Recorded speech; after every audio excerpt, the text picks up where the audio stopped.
அன்பர்களே, ஆண்டவராகிய இயேசு கிறிஸ்துவின் நாமத்தில் உங்களுக்கு மனம் நிறைந்த வாழ்த்துக்களை தெரிவித்துக் கொண்டு சத்திய வசனம் திருமறை பாட நிகழ்ச்சிக்கு உங்களை அன்போடு அழைக்கிறோம். சத்திய வசனம், இது தேவனின் வசனம்.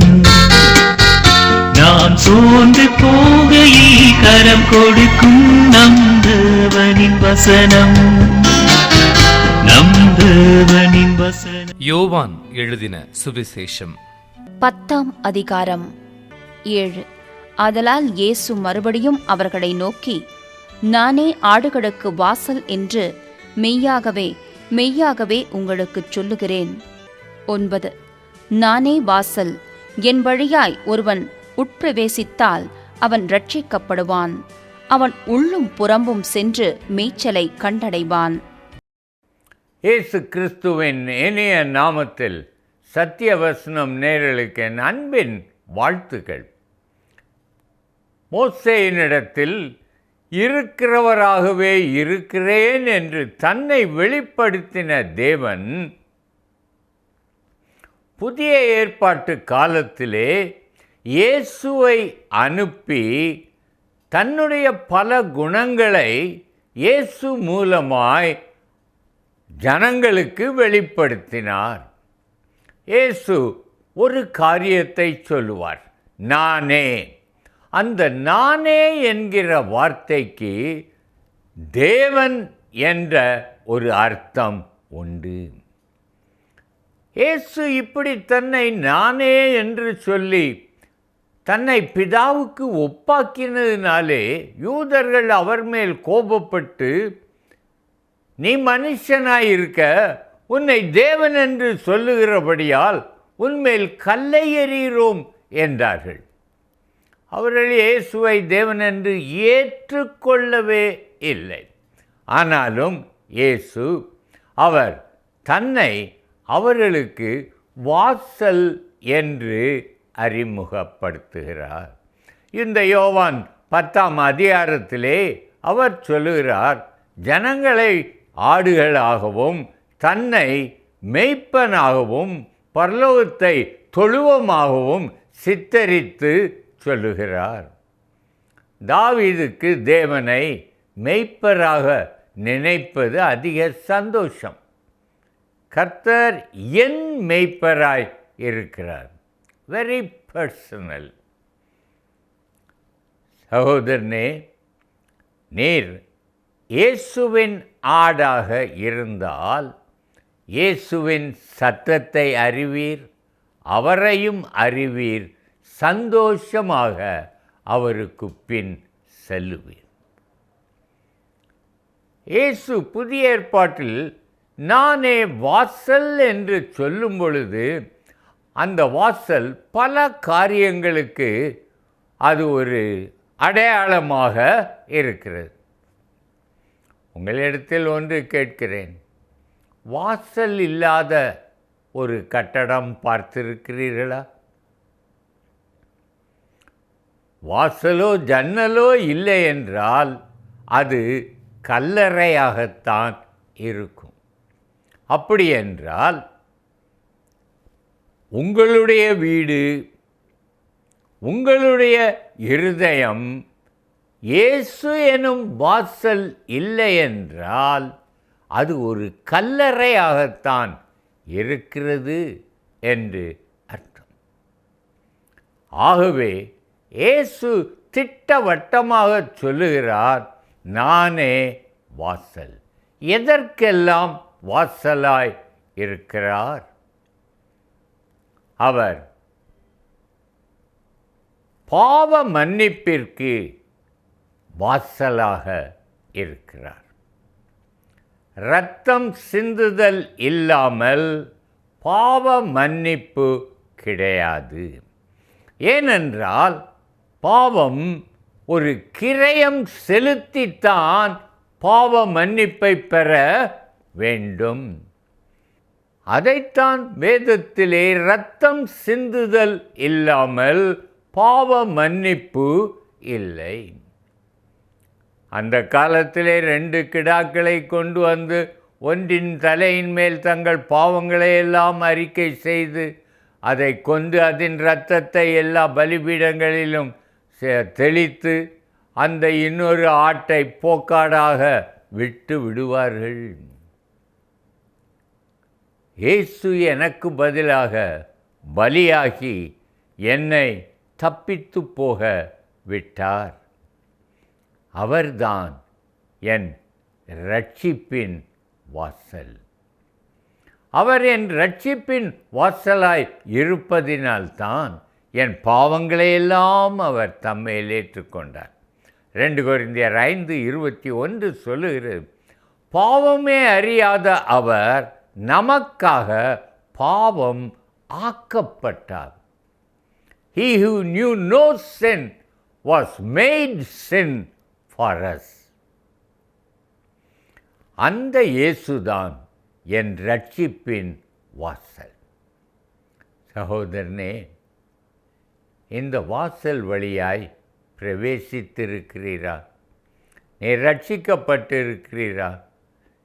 இல்லை என்றால் இன்னும் வாசலுக்கு வெளியேவே நின்று கொண்டிருக்கிறீரோ?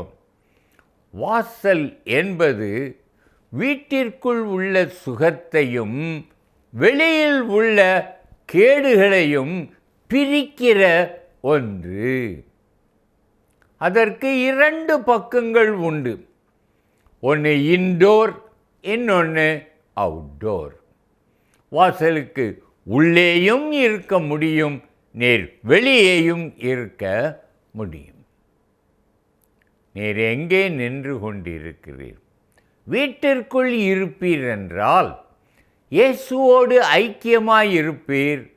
இயேசுவின் சகல பரிபூரணங்களையும் அனுபவித்து ஒரு குறைவுமின்றி இருப்பீர்.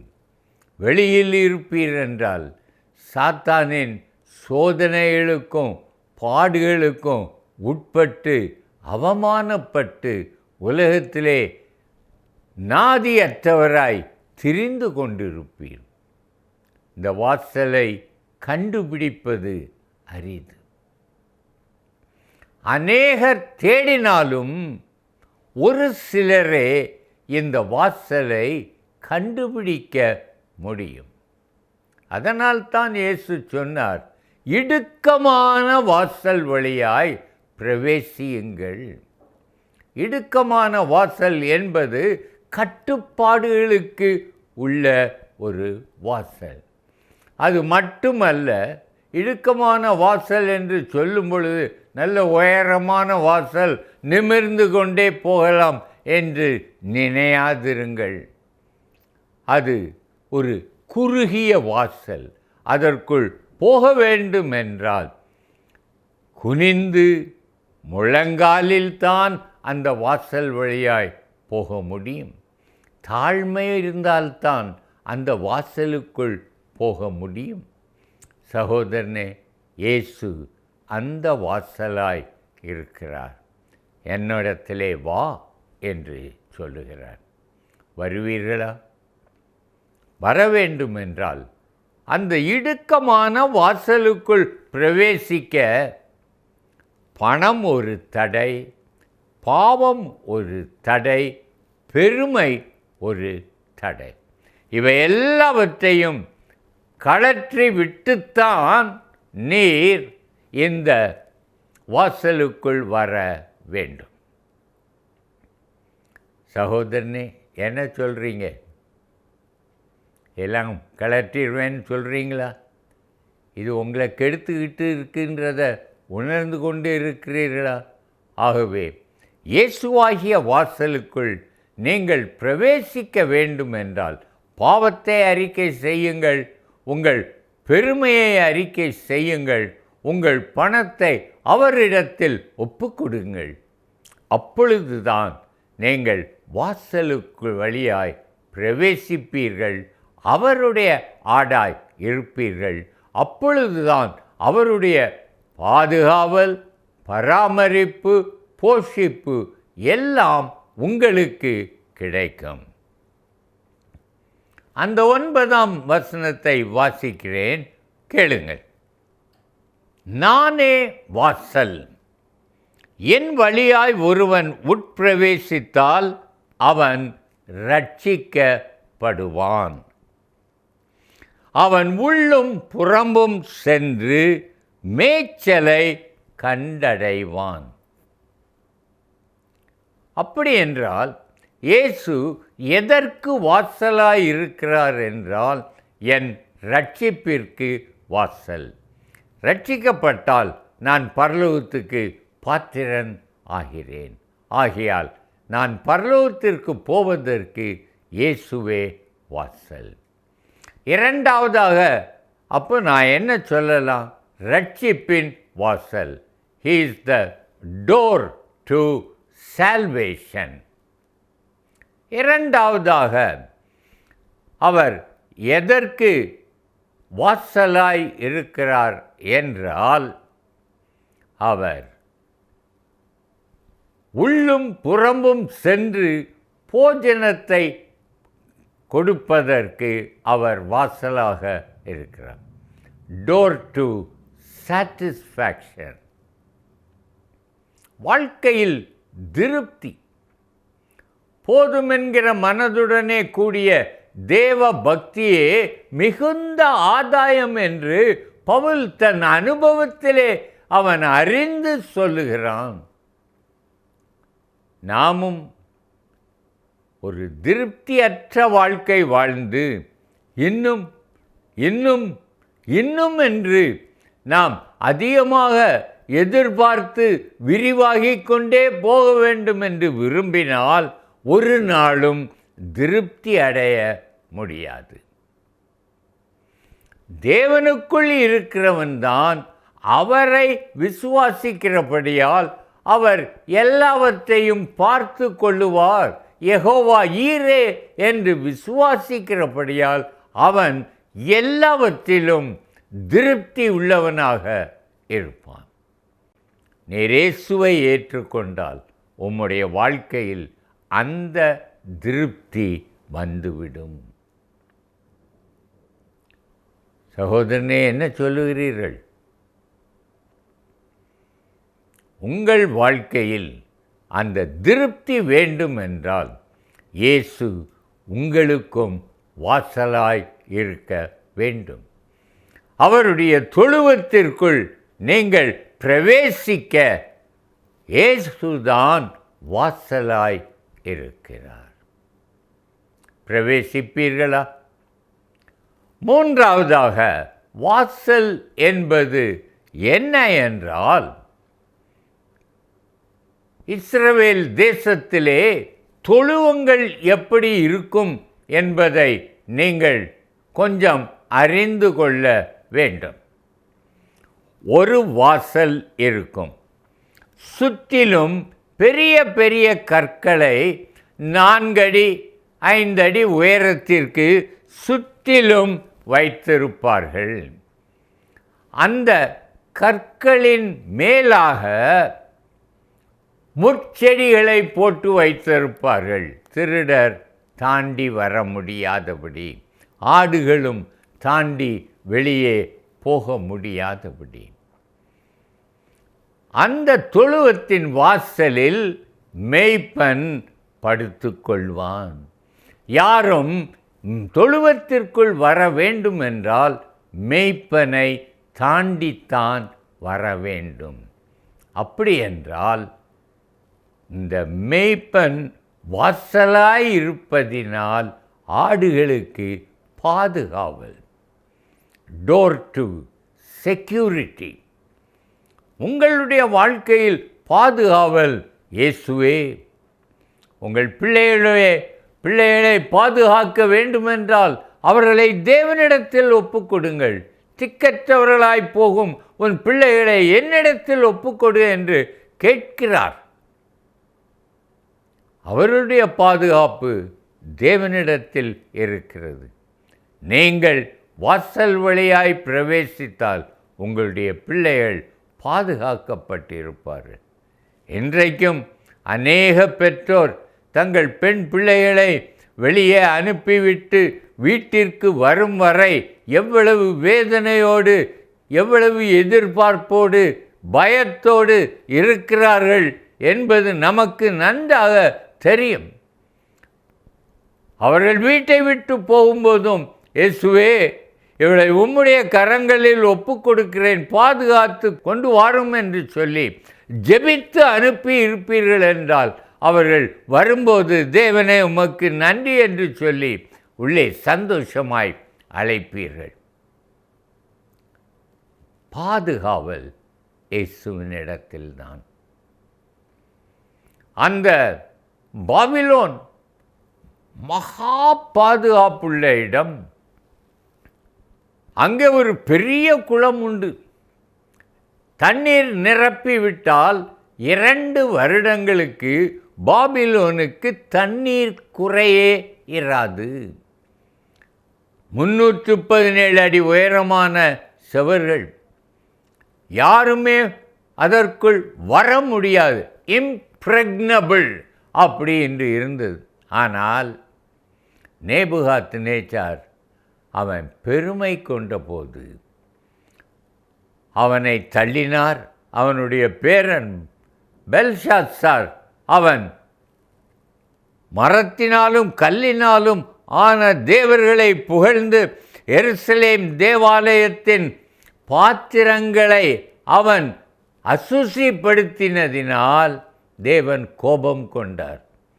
புக முடியாத அந்த பாபிலோன் கோட்டைக்கு ஒரு வழியை தரியுவுக்கு காட்டினார். தண்ணீர் போகிற ஓடையை அவன் திசை திருப்பி அந்த வழியாக உள்ளே போய் பாபிலோனை அழித்து போட்டான். சகோதரனே, பாதுகாவல் உம்முடைய கரத்தில் அல்ல, உம்முடைய இன்சூரன்ஸில் அல்ல, உம்முடைய சேமிப்பில் அல்ல, அது தேவனுடைய கரத்தில் இருக்கிறது. இன்றைக்கே அவர் நான் வாசலாயிருக்கிறேன், எனக்குள் வா என்று அவர் அருமையாய் அழைக்கிறார். நான் உன்னை திருப்திப்படுத்துவேன், நான் உன்னை ரட்சிப்பேன், நான் உன்னை பாதுகாப்பேன் என்கிறார். சகோதரனே, நேர் ஆண்டவரிடத்தில் வருவீரா? நம்முடைய வாழ்க்கைக்கு நம்முடைய இருதயமே வாசல். இந்த வாசலை இயேசு தட்டிக்கொண்டே நிற்கிறார். மகனே, கதவை திற, உன் இருதயத்தை திற, நான் உள்ளே வந்து எல்லா காரியங்களையும் சரிப்படுத்துகிறேன் என்கிறார். ஒப்பு கொடுப்பீர்களா? அவர் ஆசையாய் உங்கள் இருதயத்திற்குள் வர விரும்புகிறார். சொல்லுகிறார், உனக்கு ஆத்ம திருப்தியை தருவேன், உன் வாழ்க்கையை பாதுகாப்பேன், உனக்குள் நான் பெரிய கிருபைகளை தருவேன், ஒருவனும் அவைகளை என் கையிலிருந்து பறித்து கொள்ள முடியாது என்று சொல்லி உம்மை பாதுகாப்பார். இன்றைக்கு அவரிடத்தில் உம்முடைய வாழ்க்கையை ஒப்பு கொடுத்து உம்முடைய இருதயத்தை திறந்து இயேசுவே வாரும் என்று ஜெபிப்பீர்களா? அன்பின் தகப்பனே, இன்றைக்கும் உம்மை கேட்டுக்கொண்டிருந்த ஜனங்களை நீர் ஆசீர்வதித்தருளும். அவர்களுக்கு நீர் வாசலாய் இருந்தருளும். அவர்கள் உம்மண்டை வருவதற்கும் வாசலுக்குள் பிரவேசிப்பதற்கும் அவர்களுக்கு நீர் கண்களை திறந்து அவங்களுடைய மனதில் ஒரு மாற்றத்தை உண்டு பண்ணும். மனம் திரும்பி உம்மை இரட்சகராக ஏற்று உமக்குள் வர கிருபை செய்யும். அவர்களை இரட்சித்து போஷித்து பராமரித்து பரலோகமாகிய தொழுவத்திற்குள்ளும் அவர்களை கொண்டு செல்லும். இயேசு நாமத்தில் ஜெபிக்கிறேன், ஜீவனுள்ள பிதாவே, ஆமென்.